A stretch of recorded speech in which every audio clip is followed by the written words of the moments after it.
What's going on, everybody? Welcome back to JJD TV.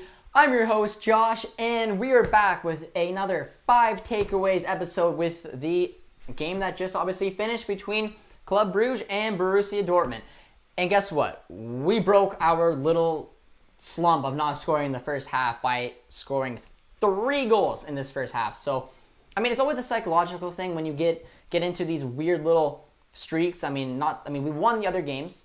We got clean sheets in the other games, and still in the back of your mind, you're just getting nipped at that you haven't scored a first half goal. I wasn't too concerned about it, but it was nice in a game like this, where instead of running the ball a lot and wearing down the other team, we could just get off the foot right away.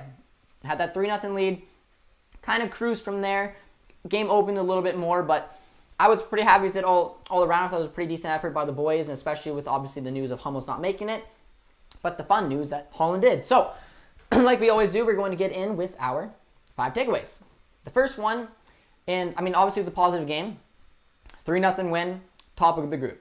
I'm happy. But I am a lot of positivity on this channel, but I want to address 2 kind of negative/neutral-ish takeaways. And the first one is Lucien Favre's substitutions. Now, I'm going to let you guys know that I am not the doctor of the team.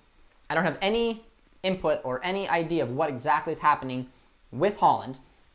But I have been critical about Favre's substitutions over the past few seasons.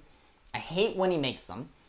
The beginning of this season kind of looked like he was listening a little bit more, not maybe to me, but maybe to himself or someone else, because he was making them a lot earlier. But for me in this game, with such an important game coming up at the weekend against Bayern, I didn't see why Haaland played as much as he did. He played 83 minutes. I assumed he's going to come off at the 60th. We were up 3-0 at halftime. Maybe the doctor said, hey, you can play the whole game if he wants to, but it just felt like it was such an important game, and he's coming back from an injury. I'd have felt like 65 minutes is fine. Get Renier on, who has done nothing, unfortunately, for us this season because he barely played. We always bring him on in the 80th minute. We did so basically again. I didn't even really notice him on the pitch, and Haaland just ate up a lot of minutes there when Renier could come on and took some of those. And I didn't fully get it. Let me know if you agree, though, because, maybe that's the kind of person Haaland is. Obviously it is. He wants to play as much as he possibly can. He got the 2 goals, but, would have really killed anyone for him to play the 65 minutes, take him off, rest up, get ready, instead of getting those extra minutes, and maybe late in the Bayern game, he may feel it. I don't know. I wasn't a fan of that. I thought all the subs in general were a little bit later than they could have been, trying to rest some of our key guys, but again, I'm not a professional. I don't 100% know, but that was just my take on it. And let me know what you guys think on that. Second takeaway, unfortunately for us, is Gio. And with such cool news that Gio's getting called up to the U.S. men's national team, huge shout out for him. I'm very proud of and to see a player of such young quality get taken up to the international team. But he had such good form at the beginning of the season. He was playing under the striker, being very interchangeable with Brandt, and now seeing him getting forced out because we switched shape to the left attacking mid, right attacking mid.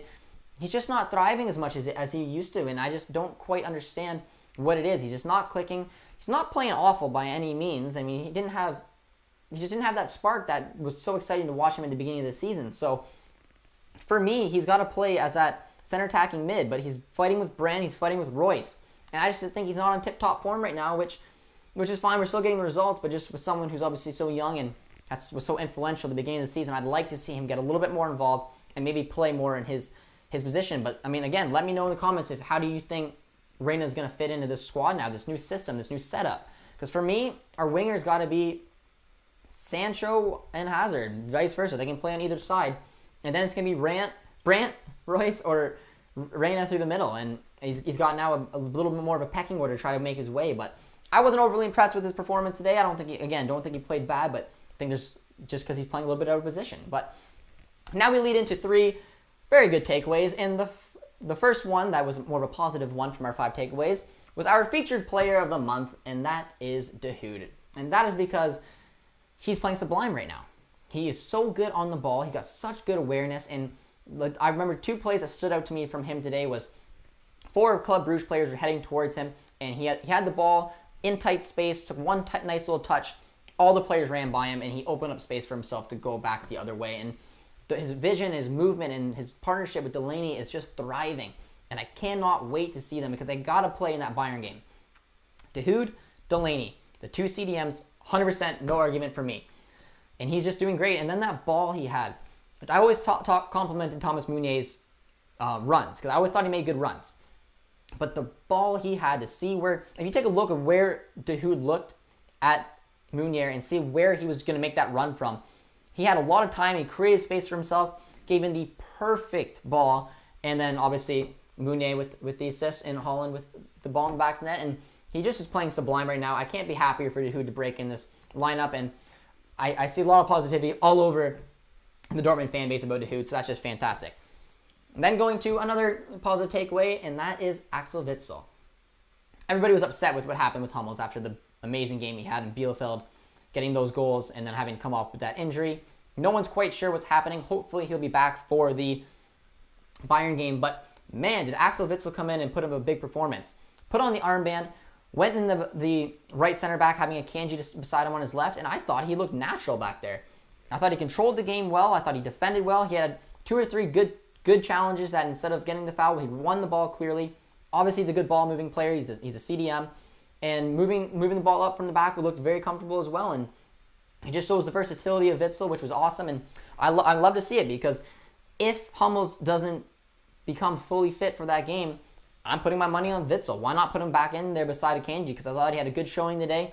He's obviously a seasoned veteran. He's very, very smart. We know that about Witsel. And the way that he's able to kind of come back in and take a position on like that was just sensational. So huge kudos for him for another takeaway. And our last takeaway, our 5th takeaway of the episode, we can't look anywhere else. I mean, obviously, going back to Haaland, which was our kind of negative takeaway about him playing too much. He played great. He scored 2 goals. He's doing what Haaland's doing, and that's absolutely sensational. I'm just like a protective mother and don't want him to get anything happen to him or be burnt out before that Bayern game.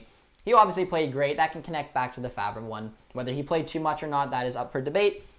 But for me, the final takeaway was in our preview, we mentioned Thomas Meunier because it was the return to his former club. I think he's thriving as the right back. He's actually started every game for us so far, which was a fact I actually didn't know. And he's looking a lot more comfortable, and I think the pressure's kind of slowly coming off him in that right back role. I always talked about the good runs he made. He made a fantastic run today, but the delivery has just been always so poor. And not today. He had a beautiful ball, got an assist. That's now 2 assists in a row for him. So he's starting to find his form. And the switch of shape and having a right back come in, and I know we're all sad about Hakimi, but the 4-2-3-1 is looking fantastic now.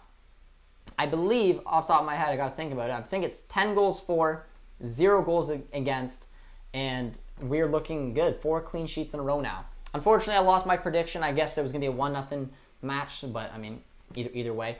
So I'm happy for Meunier. I'm happy to see the way he's playing, and he's looking good, and to go against his former side and put in a good performance like that, very positive. So now we need to see a big performance from him, the entire back line, and the rest of the team for the upcoming game against Bayern Munich. So obviously we're doing a watch-along for that, so be prepared to join for that game. It'll be good. We're going to challenge George from Bayern now as well because we're hoping to go top of the table. But with that, everyone, is the end of our 5 takeaways. We haven't had a couple people say, why aren't you doing these takeaways in like the videos with obviously producer T editing? It's just because we have so much content coming up. We have a lot of really amazing content coming up with a lot of collabs, this and that, and the other thing coming up. So we just want these to get them out raw, natural, right away, get them out there because that frees up some opportunities for us to get some more stuff out for you guys during the week. And also, one last announcement. That announcement that I've been saying and teasing you guys with for weeks now is about to come. Tomorrow morning, 10 a.m. Eastern Standard Time, we are doing our little surprise that involves the team. It involves Borussia Dortmund.